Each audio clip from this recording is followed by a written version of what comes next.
Bonjour, aujourd'hui je vous propose une visite guidée de la ville de Thyatire. Cette ville était la plus petite des 7 villes où Dieu adresse une lettre à l'église qui s'y trouve. Et pourtant, c'est cette plus petite ville qui a reçu la plus longue lettre, cette église qui a reçu la plus longue lettre. Thyatire, c'était un carrefour commercial avec des temples dédiés aux faux dieux, le plus célèbre étant celui d'Apollon, le dieu soleil. Le problème dans l'église de Thyatire ressemblait beaucoup à celui que nous avons vu vendredi dernier dans l'église de Pergame.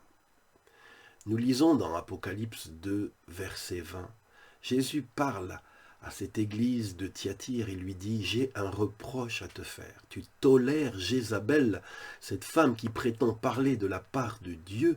Elle égare mes serviteurs en les incitant à se livrer à la débauche et à manger de la viande provenant de sacrifices offerts aux idoles. » Pour bien comprendre ce reproche, il faut savoir que dans cette ville marchande de Thyatire, il y avait des corporations comme les boulangers, les ferronniers, les maréchaux ferrants.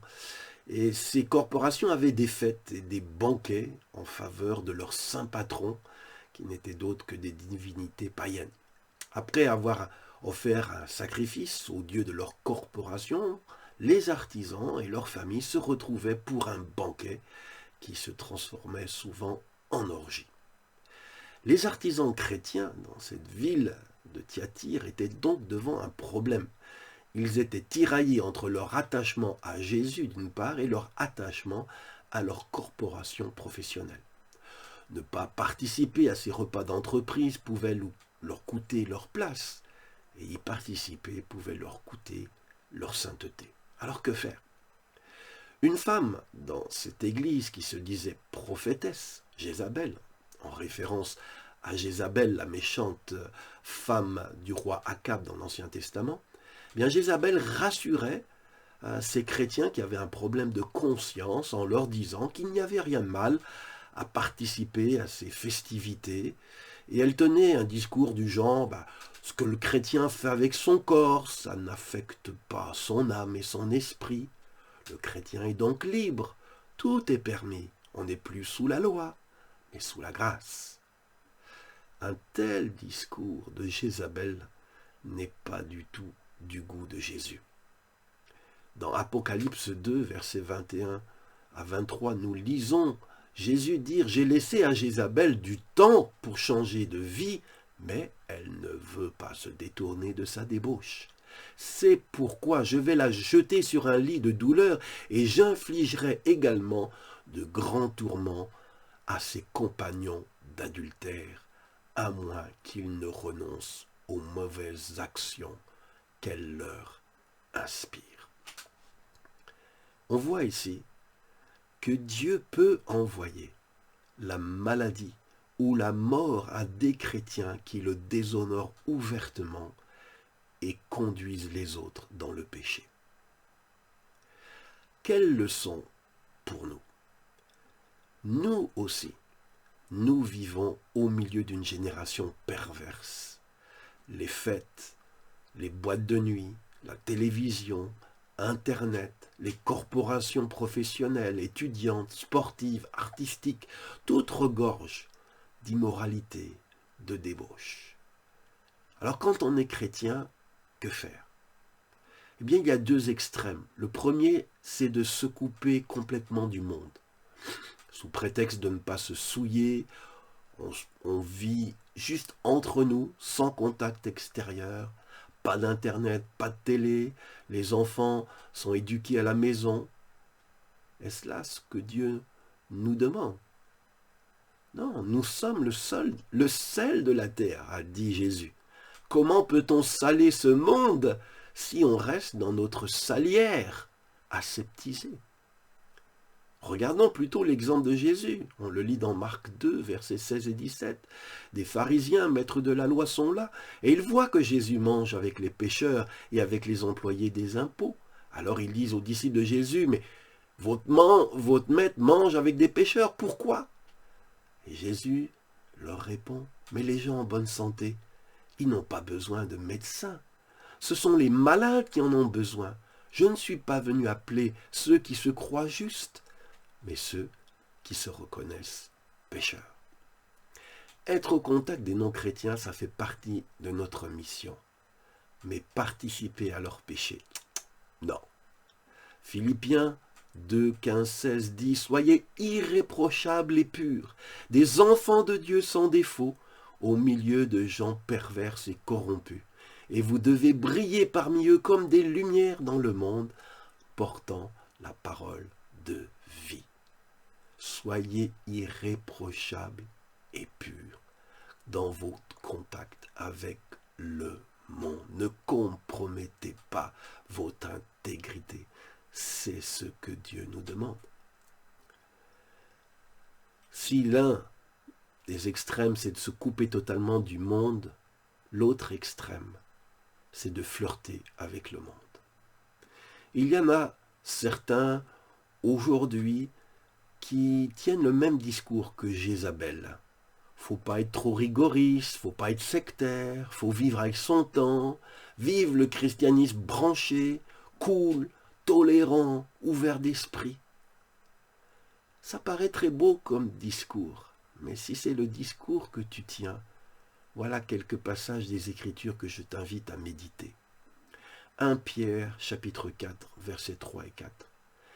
Il est écrit « Vous avez passé autrefois suffisamment de temps à faire ce qui plaît aux païens. Vous avez vécu dans la débauche, les mauvais désirs, les saouleries, les orgies, les beuveries et le culte interdit des idoles. Et maintenant, les païens trouvent étrange que vous ne vous livriez plus avec eux à ces débordements, et ils vous insultent. » C'est ça, la vie à laquelle nous sommes appelés. Il y avait un autrefois, mais cet autrefois, c'est fini. Et aujourd'hui, les païens doivent trouver étrange que nous ne nous livrons plus avec eux à leur débauche. Et même, ils vont nous insulter à cause de cela.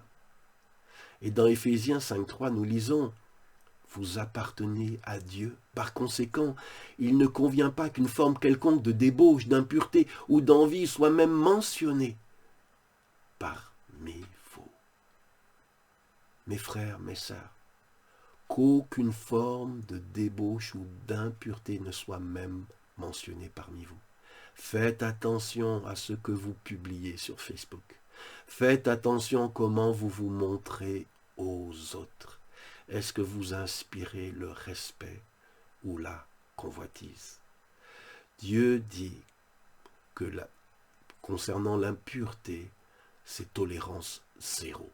Et toute compromission est donc un péché.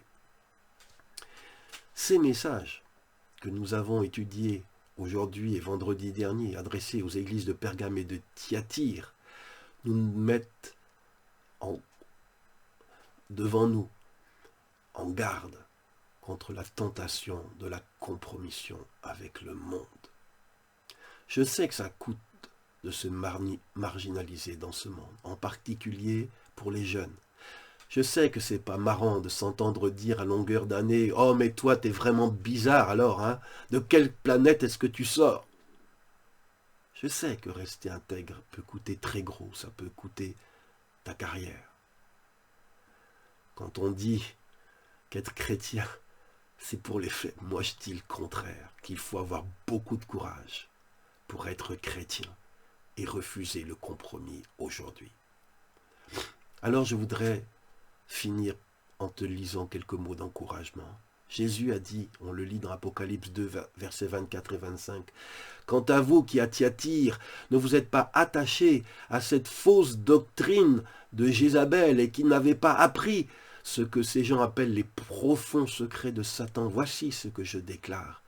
Je ne vous impose pas d'autre fardeau, mais tenez fermement ce que vous avez jusqu'à ce que je vienne. » Et Jésus de dire au verset 26 à 29, « Ô vainqueur, à celui qui aura fait ma volonté jusqu'à la fin, je lui donnerai le pouvoir sur les peuples.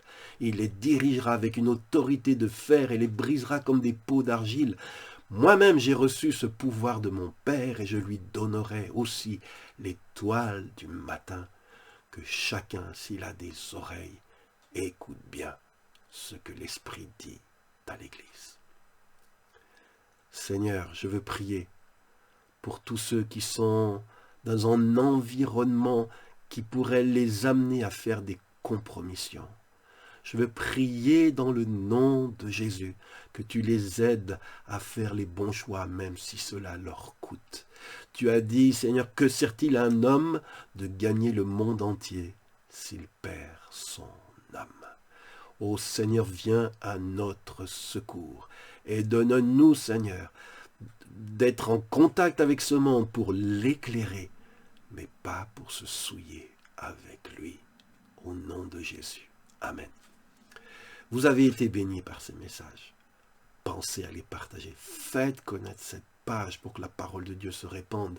Si vous n'êtes pas encore abonné aussi, abonnez-vous et pensez à vous connecter vendredi prochain. Nous verrons la suite avec la lettre adressée à l'église de Smyrne. Et aussi, si vous avez un commentaire à me faire, il est toujours le bienvenu. À vendredi.